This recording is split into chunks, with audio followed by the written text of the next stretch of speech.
نمبر دے حجی بسم اللہ الرحمن الرحیم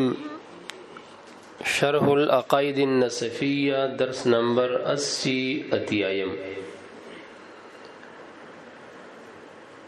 وإلا فإن أريد الفساد بالفعل خروجهما عن هذا النظام المشاهد إلى آخره اللهم صل على سيدنا وحبيبنا وشفيعنا محمد وآله وصحبه وسلم تسليما كثيرا.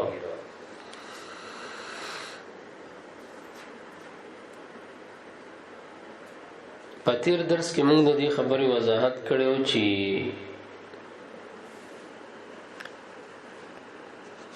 دغه یې کریمه چروالی لو کان فیهما آلهة الا الله دې کې قیاس استثنایی دی. پدې کې د وجه د بطلان د تعلینا بطلان د مقدم لازمیږي. لو کان فیهما آلهة الا الله دا مقدم شو. لفسدتا دا ورته تعلی دی. ولكن لم تفسد فلم يكن فيهما آلهة إلا الله. خبر باندې پوښ بطلان د مقدم چونکی کنه نه د تعلی نو بطلان د مقدم تیاغه فلم يكن فيهما آلهة إلا الله. هدي کې مو خبره کړې و چې د مشهور بین المتکلمین دا دی چې په دې کې برهان التمانع دی چې هغه مشار الیه په دې آیت کریمه سره دا میلو کنو ویل مشارح سے ویلو چې نه دا حجت اقناعی دی او کوم ملازمه چې د تعلیق د مقدم په درمیان کې پکاري نو هغه قطعی نه ده عادی ده قطعی او عقلی نه ده څنګه چې عام قیلین د دیوی چې هغه څوک ورته برهان او تمانو وي هغه ملازمه سالی د تعلیق د مقدم په درمیان کې عقلی او قطعی اخلي او دا ویل دا عادی ده. اوس درته وی والا لاندې نقطې ته وګوره او کچرته ملازمه د تعلیق د مقدم په درمیان کې عادی نشي ای و ان لم يكن الملازمه عاديه بلکې دا حجت قطعی شي ملازمه عقلی شي عادی نشي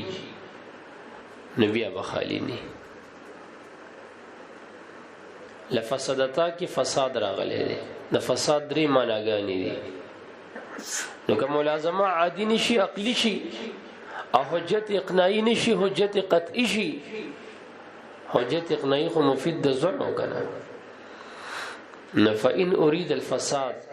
دا لفسدتا چې مشتمل دی په فساد دا بخالینی کله فساد نه مراد فساد بالفعل اخلي سمانا فساد بالفعل ای خروجهما عن النظام المشاهد وتل د زمکه او د اسمان د دواړو د دې نظام نه چې د مونږه مشاهده کوو نو کداغه نه مراد شي دا حجت قطعی والی ملازمه عادینه عقلی او قطعی والی او بیا لفسدتا کې مراد د فساد نه فساد بالفعل شي یعنی خروج د زمکه او د اسمان د دواړو د نظام مشاهد نه شارح وی فمجرد التعدد دا مجرد تعدد د الہو لا يستلزم واخذ فساد بالفعل لره مستلزم نه دي ولی لجواز الاتفاق ځکه اتفاق جایز دی کې دي چې دغه دوی الیاذ بالله او دواړو د اتفاق کړي علی هذا النظام په دې نظام مشاهد خبره پونه شولې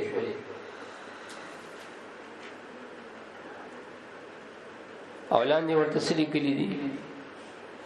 اول مستلزم للفساد او مستلزم د فساد خطا تمانو ګرځولې هغه موجود نشو د اتفاق راغی ځکه امکان د اتفاق من الالهین شته کنيشته نو تاغه چې برهان تمانو دلیل قطعی ګرځول او ملازمه د عقلی ګرځول وایا دا مستلزم د فساد د تمانو وو کنه هغه موجود نشو او ان اریدو کچرته مراد کړي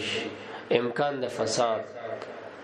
لفسدتا کې دویم معنی د فساد والی چې فساد بالفعل نه امکان د فساد فلا دلیل بیا خو دلیل نشته آیت کریمه کې علی انتفاعه په انتفاع د فساد ولی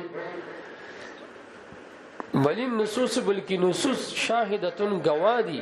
بتوی سماوات چې ورځ د سر روانه ده اسمانونو بران غړلې کیږي ورکی ورفع هذا النظام او دا نظام بټول پورته کیږي نو فیکون فساد خو ممکن شو لا محاله دلیل خو په انتفاع د فساد ایت کې نشته کې امکان د فساد خلی ولکه پوه نشوي لا یقالو اعتراض کې دا دیونه شي ویلې چې الملازمه قطعیه ملازمه قطعیه ده اقناعیه نه ده او موږ د فساد دریم معنا اخلو والمراد بفسادهما او مراد په فساد د دواړو نه فساد بالفعل چې خروج د زمين او د اسمان د نظام مشاهد نه او نه تنه مراد موږ ساخلو وایا امکان د فساد بلکې موږ ته مراد د فساد د دواړو نه عدم تکون د دې دواړو چې د دواړه ګوي کی خبره باندې مکون ندي بمعنى پدې معنی انه لو فرض صانعان کچرته فرض کړي شي تو صانعان نو لام کنه ممکن د دواړو درمیان کې څه تمانع فی الافعال او تمانع فی الافعال كلها پټول افعال کې یو به یو کار کوي بل به منه کوي دې ټوله کې خزمک اسمان امر راغه کرانه نو فلم یکن احدهما صانعا بیا خو دې کې یو صانع نش خبره پونه شولې لاندې ناکید سړي کلی دي ولی یوم پکې صانع نش لمنع كل واحد منهما الاخر ذکر د وجد غ منع د هر واحد چې غدا بل منکی د فعل او د ایجاد نه فلم یوجد مصنوع یا خو مصنوع نه موجودیږي اولان کې مصنوعات خوشتا نو دو خدایان ثابت نش کدووی نو لامکن بینهما تمانع فی الافعال كلها نو مصنوعات خوشتا نو دو خدایان نشت نو دغه اعتراض مکوا ولی لأن نقول دک زینه مسبا وایو چټیان په ختم کی چونکه زم مریضین نو میاشم نه بوله ول شریف و چټیان وشو خو زبس ان شاء الله ختم شي سبحان الله ان نقول خبر روانه تاسو پوښوي زید خیر سره